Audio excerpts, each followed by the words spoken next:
우리 이제 코카콜라 아시죠? 예, 코카콜라 안 드신 분이 없을 겁니다. 예, 코카콜라나이제이션이라는 단어가 있습니다. 무엇이냐? 코카콜라 식민지. 예, 코카콜라 회사는 이 코카콜라나이제이션이라는 전략을 가지고 있는데 이 뜻은 모든 나라에 코카콜라 지사를 세우겠다라는 말입니다. UN 가입 수보다 코카콜라 지사가 있는 나라가 더 많다고 합니다. 미국이 수교하고 있는 나라보다 코카콜라 회사와 수교하는 나라가 더 많다고 합니다. 그래서 코카콜라가 길을 뚫으면 그 뒤를 미국 대사가 따라온다라는 말이 생길 정도입니다. 코카콜라를 마시는 계절은 없습니다. 봄, 여름, 가을, 겨울 매 계절마다 코카콜라를 마시죠. 1886년 미국에서 첫 시판이 되어 약 40년이 되는 이 코카콜라와 2000년 된 이 복음을 비교하면 복음은 부끄러움을 느껴야 합니다. 10년 전만 해도 코카콜라는 1초마다 4만 명의 입에 넣어진다고 합니다. 1초마다 4만 명. 그게 10년 전이니까 지금은 얼마나 많겠습니까? 회사는 코카콜라를 선전하기 위하여 나치 독일과도 손을 잡기도 했답니다. 코카콜라는 생명을 단축시키지만 예수 그리스도의 복음은 영생을 주는 줄로 믿습니다. 아멘. 네. 자, 오늘 복음 중에 복음은 무엇이냐? 자, 우리 32절 읽겠습니다. 우리도 조상들에게 주신 약속을 너희에게 전파하노니. 네, 복음은 하나님의 은혜라는 거죠. 네, 그리고 우리는 31절에 이제 백성 앞에서 그의 증인이라 말씀하고 있습니다. 우리 모두는 코카콜라를 파는 판매원이 아니라 복음을 전하는 예수의 증인인 줄로 믿습니다. 그렇습니다.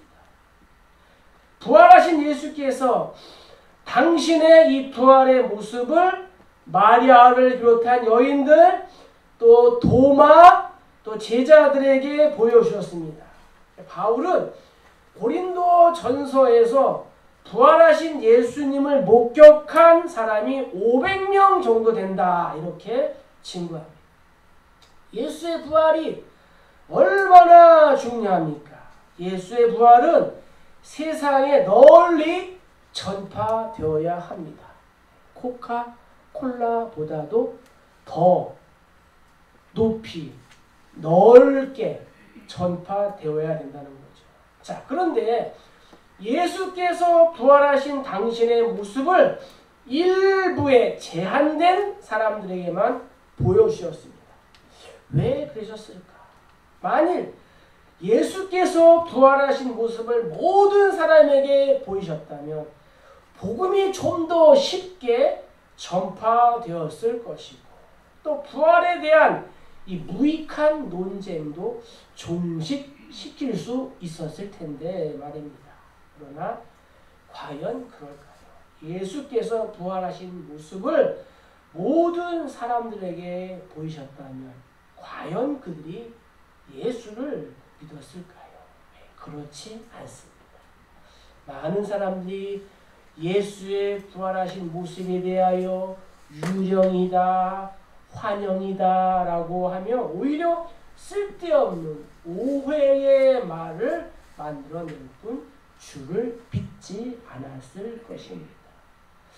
만일 그들이 부활의 주님을 보고 믿을 수 있었다면 진작에 예수께서 생전에 오직 하나님만이 하실 수 있는 놀라운 능력, 물이 변하여 포도주가 되고 이 오병이어로 5,000명을 먹이고 7병이어로 4,000명을 먹이시는 이 행하시는 일들을 보고도 믿었을 것입니다.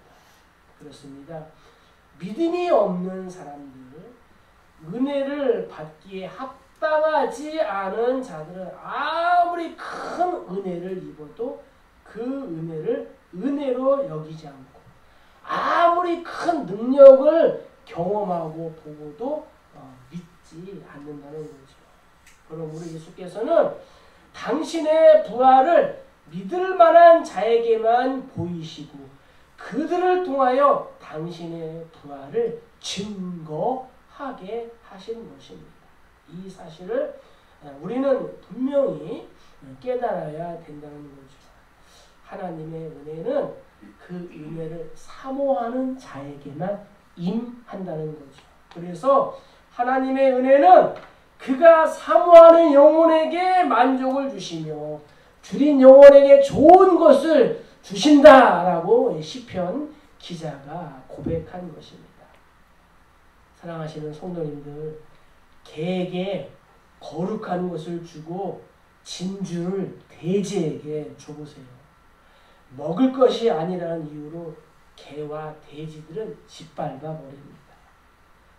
먹을 것도 아닌 것을 주었다고 또 그것을 준 사람까지 해코지할지도 모릅니다. 따라서 하나님의 이 은혜 받기에 합당한 그릇으로 준비된 자에게만 임한다는 거죠. 따라서 우리는 하나님의 은혜를 구하기 전에 먼저 은혜 받기에 합당한 그릇으로 준비되셔야 될 줄로 믿습니다. 복음은 하나님의 은혜라는 거예요. 성도인 우리는 은혜를 은혜로 여길 수 있는 이 마음과 감사가 있어야 합니다. 하나님의 은혜를 사모해야 된다는 거죠. 그래서 예수님께서는 이렇게 말씀하셨어요. 또 그 집에 들어가면서 평안하기를 빌라. 그 집이 이에 합당하면 너의 빈 평안이 거듭날 것이요. 만일 합당하지 아니하면 그 평안이 너희에게 돌아올 것이니라. 아멘.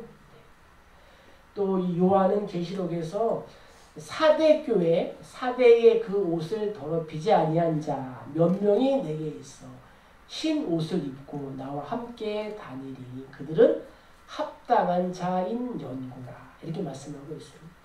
우리 모두가 하나님의 은혜를 받기에 합당한 우리 모두 되기를 주의 이름으로 축복합니다. 자, 복음은 또 무엇이냐? 36절, 7절 읽겠습니다. 다윗은 당시에 하나님의 뜻을 따라 섬기다가 잠들어 그 조상들과 함께 묻혀 썩음을 당하였으되 하나님께서 살리신 이는 썩음을 당하지 아니하였나니. 아멘. 복음 중에 복음은 무엇이냐? 예수님은 썩지 않는 영원한 생명이라는 거예요. 성경은 다윗과 예수님의 차이를 설명하고 있습니다. 다윗이 누굽니까? 다윗은 이스라엘 역사상 가장 위대한 왕입니다. 지금도 이스라엘의 국기가 이 다윗의 별 아닙니까? 다윗은 이스라엘의 구원자요, 또 의인이요, 메시아의 원형이었습니다.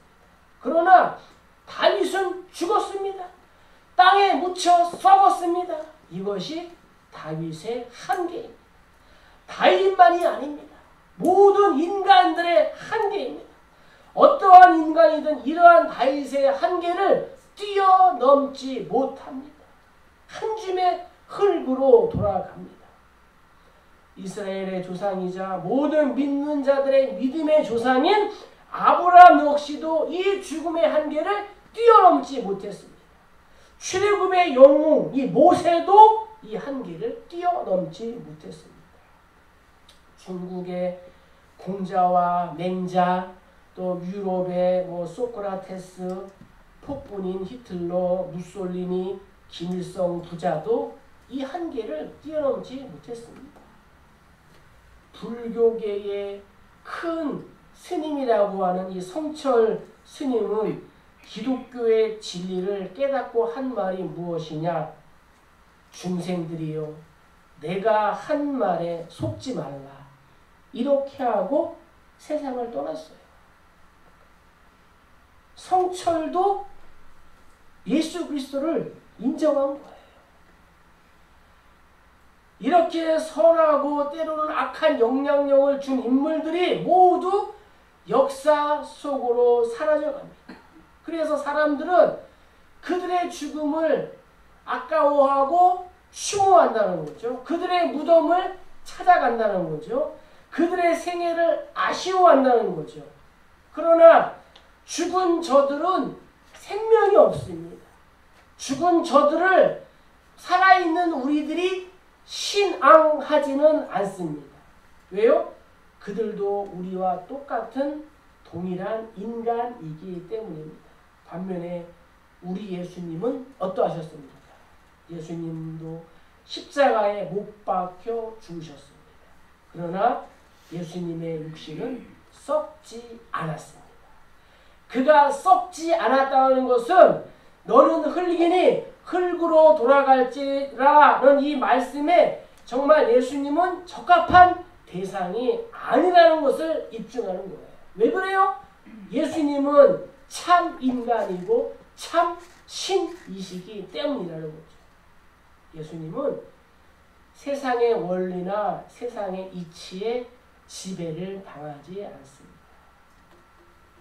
예수님은 정말 이 베들레헴의 아주 초라한 마구간에 이렇게 태어나셨지만 예수님은 참 사람인 동시에 참 하나님, 신인, 양성 이 두 가지의 성품을 가지고 계신 분이기 때문에 십자가에 못 박혀 죽으셨으나 그 육신은 썩지 않은 줄로 믿습니다. 그래서 제2위 성자 하나님으로서 우리의 창조주이시고 우리의 경배의 대상이십니다. 그래서 성도인 우리는 예수님을 향하여 예배하고 예수님을 신앙하는 것입니다. 그런데 현대에 와서 이 계몽주의 이후에 대두한 자유주의와 이 신신학은 인간으로 비하하신 예수님의 모습만을 집중적으로 찾아내서 철저히 신이 아닌 인간화하였습니다. 예수님은 신이 아니다. 인간이다. 위인이다. 이렇게 했습니다. 자기 비하 속에 나타난 예수님의 겸손과 희생과 섬김 등 위대한 인격적, 인간적인 모습만을 집중 발굴함으로 예수님을 역사 속의 위대한 위인, 공자, 맹자, 소크라테스 등의 한 사람으로 탈바꿈시켰습니다. 그것이 오늘날 자유주의이고 포스트 모더니즘이라는 거죠. 그러나 우리는 이것을 알아야 합니다. 예수님이 인간으로서 스승으로서 위대한 생애를 사셨다고 해서 예수가 인간들 가운데 있는 한 위인이 아니라는 거예요. 위인과 예수님 사이에는 도저히 뛰어넘을 수 없는 절대적인 간극이 있습니다. 다윗과 예수님 사이에도 간극이 있고 모세와 예수님 사이에도 넘지 못할 그러한 간극이 있다는 거죠. 아브라함과 예수님 사이에도 이 간극이 있습니다. 그래서 오늘 본문에서 바울은 바로 이것을 증거하는 거예요. 그렇습니다. 예수님은 그리워하는 대상으로 머무는 인간이 아니라 무덤을 찾아가는 그러한 대상이 아니라 신앙의 대상인 초월자, 전능자, 하나님이신 줄로 믿습니다. 부활의 주라는 거죠. 우리는 오늘 본문을 통하여 이 사실에 확신해야 합니다. 성경의 증언을 진리로 믿어야 하고 그래야 예수의 이 부활을 따라 우리도 마지막 날에 부활할 수 있으며 영원한 구원으로 인도함을 받을 수가 있는 것입니다. 자, 우리 한번 요한복음 8장 읽어보겠습니다. 유대인들이 이르되 네가 아직 50세도 못 되었는데 아브라함을 보았느냐? 예수께서 이르시되 진실로 진실로 너에게 이르노니 아브라함이 나기 전부터 내가 있는가 하시니. 그렇습니다. 바울은 로마서에서 그의 아들에 관하여 말하며 육신으로는 다윗의 혈통에서 나셨고 성결의 영으로는 죽은 자들 가운데서 부활하사 능력으로 하나님의 아들로 선포되었으니 곧 우리 주 예수 그리스도시니라. 이렇게 고백했다는 거죠. 예수님은 아브라함이 나기 전부터 태초부터 성부, 성자, 성령 삼위 하나님으로 계신 그러한 분인 줄로 믿습니다. 예, 이게 복음이라는 거죠. 예. 자, 세 번째는 38, 9절 읽겠습니다. 그러므로 형제들아 너희가 알 것은 이 사람을 힘입어 죄사함을 너희에게 전하는 이것이며 또 모세의 율법으로 너희가 의롭다 하심을 얻지 못하던 모든 일에도 이 사람을 힘입어 의롭다 하심을 얻는 이것이라. 아멘. 복음 중에 복음은 무엇이냐? 이신득이라는 거죠. 이신득이는 생명의 진리. 바울은 이신득의의 이 구원의 원리를 증거합니다. 이신득이가 뭡니까? 믿음으로 말미암아 구원을 얻는다라는 거죠. 믿음으로 말미암아 구원을 얻는다. 예수께서 죽으셨다가 다시 사셨습니다. 그러나 그것이 아무리 역사적인 사실이랄지라도 나와 전혀 상관이 없다면 무슨 의미가 있겠습니까? 그것은 하나님의 이 이벤트에 불과할 뿐입니다. 전능하신 하나님이 그저 보여준 하나의 사건, 하나의 기적에 불과합니다. 그러나 그렇지 않습니다. 예수님의 이 죽음과 부활은 나와 절대적으로 상관이 있는 사건인 줄로 믿습니다. 왜 예수님이 죽으시고 왜 다시 살아나셨습니까? 이에 대하여 성경은 이렇게 증거하고 있습니다. 의로 여기심을 받을 우리도 위함이니 곧 예수 우리 주를 죽은 자 가운데서 살리신 이를 믿는 자니라. 예수는 우리가 범죄한 것 때문에 내줌이 되고 또한 우리를 의롭다 하시기 위하여 살아나셨느니라. 아멘. 예수의 죽으심은 우리의 분명한 범죄함 때문입니다. 부활은 우리로 의롭다 하심을 얻게 하기 위함입니다. 따라서 성도인 우리는 오늘 이것을 분명히 믿어야 한다는 거죠.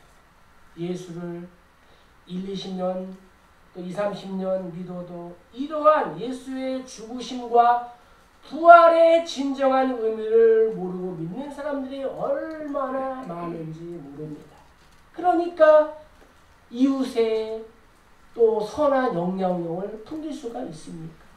빛과 소금으로 살 수가 있습니까? 이 이신득이의 이 구원 교리를 확정하고 완성한 사건이 바로 예수님의 이 죽으심과 부활이라는 거죠. 그래서 우리에게 예수의 이 죽으심만 있고 부활이 없다면 우리는 세상에서 가장 불쌍한 사람이 되는 거예요. 그러나 우리에게 이 죽음과 또 부활이 있기 때문에 우리에게 영원한 생명이 있는 줄로 믿습니다. 다른 것은 다 놓쳐도 오직 믿음으로 구원을 받는다. 이것만은 우리가 놓쳐서는 안 됩니다. 여기에 우리의 구원이 있기 때문입니다. 엄청난 죄악의 무게가 나를 압박할지라도 삶에 기쁨이 있는 것입니다. 그래서 바울은 예수님의 죽으심과 이 부활을 증거한 후에 이것을 가르친 거예요. 이 교리라는 것은 참으로 중요합니다. 나의 몸을 지탱하는 나의 몸의 이 뼈가 중요한 것처럼 성경의 핵심 진리를 요약한 것이 바로 이 교리라는 거예요. 그래서 새로운 성도를 교육할 때에 이 교회마다 교리를 가르치는 것입니다. 그래서 로마 카톨릭이나 이단들은 성경보다도 지나치게 자신들의 교리만을 강조하는 것입니다. 반면에 우리 개신교는 이 교리 교육을 그렇게 중요하게 생각하지 않습니다. 그러나 이신득이 이 교리만은 강조하고 또 강조해도 결코 지나치지 않는 생명교리라는 거예요. 그래서 종교 개혁자들이 이 오직 의인은 믿음으로 말미암아 살리라 이것을 붙잡고 이 로마 카톨릭을 향하여 종교 개혁을 하게 된 것입니다. 신앙생활 하다 보면 무언가 공허해질 때가 있습니다. 우리의 행실이 거룩함에 이르지 못할 때의 허전함과 불안함을 느끼게 됩니다. 그러나 그것은 결국 이 이신득이의 생명교리를 확고히 붙잡지 않았기 때문에 오는 현상입니다. 이 생명교리를 오늘 이 시간에 꽉 붙잡기를 축복합니다. 산 같은 폭풍과 또 이 폭풍과 같은 이 마귀의 이 정죄, 사단의 유혹이 뒤따른다 하더라도 우리는 조금도 두렵지 않고 얼마든지 이길 수 있는 것입니다.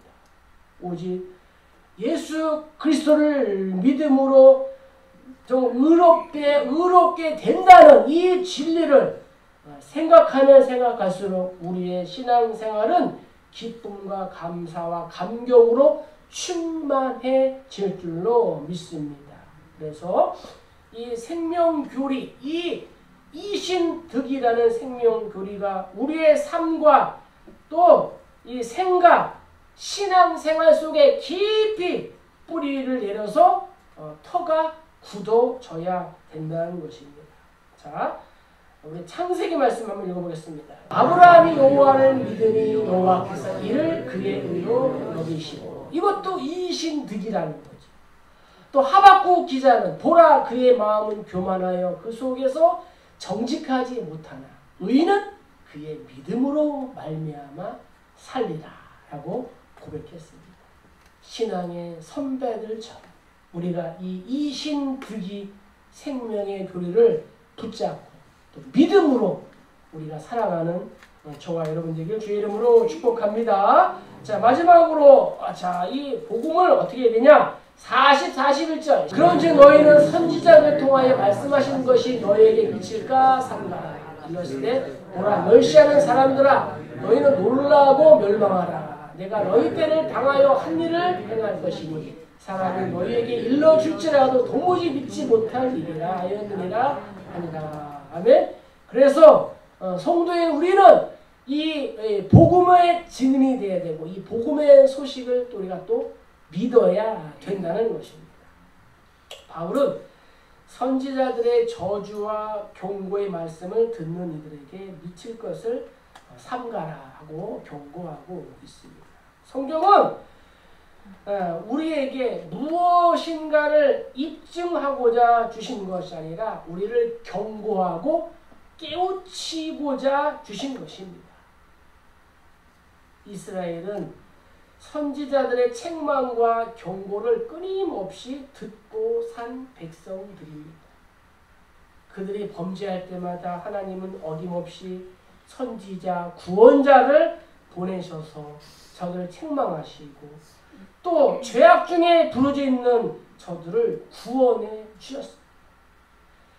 그런데 백성들은 이 구원자, 이 선지자들을 당시에는 인정하기가 어려웠습니다. 그들이 죽고 한 세대가 지나면 이들은 백성들로부터 추앙을 받게 되었습니다. 그래서 백성들은 구원자, 선지자들의 무덤을 쌓고 의인의 비석을 꾸미는 일에 열심이었습니다. 그러나 정작 자기 시대의 선지자들에 대해서는 외면과 핍박으로 일관했다는 거예요. 5세기 이 그리스 역사가인 이 루키디데스는 이렇게 얘기했습니다. 역사는 영원히 되풀이된다. 역사는 영원히 되풀이된다. 이 말은 모든 역사가들이 동의하는 것은 아니지만 이스라엘에게는 그대로 적용된다고 할 수 있습니다. 선지자들의 경고를 받고 회개하고 또 망하고 다시 또 경고를 듣고 회개하고 다시 망한 것이 이스라엘의 역사라 해도 과언이 아닙니다. 그곳을 기록한 성경이 사사기 아닙니까? 왜 그랬을까요? 그것은 선조들의 불운을 보면서 자신들은 다르리라 이렇게 생각했기 때문입니다. 이것이 인간의 어리석음입니다. 상대방의 실수와 실패와 범죄를 보면서 자신은 나는 씨가 다르다라고 생각합니다. 자신은 그런 실수를 반복할 리 없다라고 고웃음칩니다. 그러나 바로 이러한 교만과 방심이 실수하는 인간 역사를 반복하게 만드는 동인이 되는 것입니다. 그러므로 정말로 지혜 있는 성도는 자신의 지혜를 자랑하지 않습니다. 자신을 과신하지 않습니다. 실수한 그 사람을 보고 나를 발견합니다. 또 반면 교사로 삼습니다. 자신의 생애 앞에 얼마나 많은 함정이 도사리고 있는가를 깨닫고 경악합니다. 또 경계합니다. 자신의 태도를 가다듬습니다. 그렇기 때문에 그런 사람에게는 실수가 반복되지 않는 것입니다. 1세기 로마의 운동가이며 수사학자인 퀸텔리아누스는 이렇게 얘기했습니다. 역사가 기록되는 것은 가르치기 위한 것이지 증명하기 위한 것은 아니다. 역사가 기록되는 것은 가르치기 위한 것이지 증명하기 위한 것은 아니다. 그렇습니다. 성경이 우리에게 말씀하시는 것은 무엇을 증명하고 무엇을 입증하기 위해서가 아닙니다. 우리에게 경고하고 또 깨우치고 가르치기 위한 것입니다. 그래서 우리가 역사와 이 성경을 통해 우리가 깨달음을 얻게 되는 것입니다. 성도인 우리는 역사와 이 성경을 통하여 불행한 역사를 반복시키는 것이 아니라 불행한 역사의 이런 악순환의 고리를 끊고 복된 역사를 만들어가야 할 줄로 믿습니다. 성경을 통하여 불행한 우리 가문의 이런 악순환의 고리를 끊고 복된 그러한 예수의 가문을 만들어 가야 될 줄로 믿습니다. 이 구원의 복된 소식을 믿어야 된다는 거죠. 그래서 바울은 이렇게 고백했습니다. 그들에게 일어난 이런 일은 본보기가 되고 또한 말세를 만나 우리를 깨우치기 위하여 기록되었습니다. 히브리 기자도 우리가 이같이 큰 구원을 등한히 여기면 어찌 그 보응을 피하리요. 이 구원은 처음에 주로 말씀하신 바요. 들은 자들이 우리에게 확증한 바라고 말씀하고 있습니다. 말씀을 마칩니다. 오늘 바울은 이 본문 설교를 한 후에 43절에 항상 하나님의 은혜 가운데 있으라고 모인 무리들에게 권면했습니다. 이것은 성도의 삶이 어떠해야 하는지, 성도의 생각이 어떠해야 하는지를 우리에게 알려주고 있습니다. 바라기는 항상 하나님의 은혜 가운데에 머물기를 주의 이름으로 축복합니다. 복음은 하나님의 은혜예요. 성도에게 삶이든 생각이든 말이든 은혜가 있어야 합니다. 항상 하나님의 은혜로 우리가 채워져 있어야 합니다. 복음으로 채워져 있어야 합니다. 은혜가 있는 사람은 강한 사람입니다. 복음으로 충만한 성도가 강한 성도입니다. 복음 중에 복음, 생명의 복음, 예수 그리스도의 이 복음을 우리가 믿고 또 증인의 이러한 삶을 또 살아가는 한 주 되시길 주의 이름으로 간절히 축복합니다.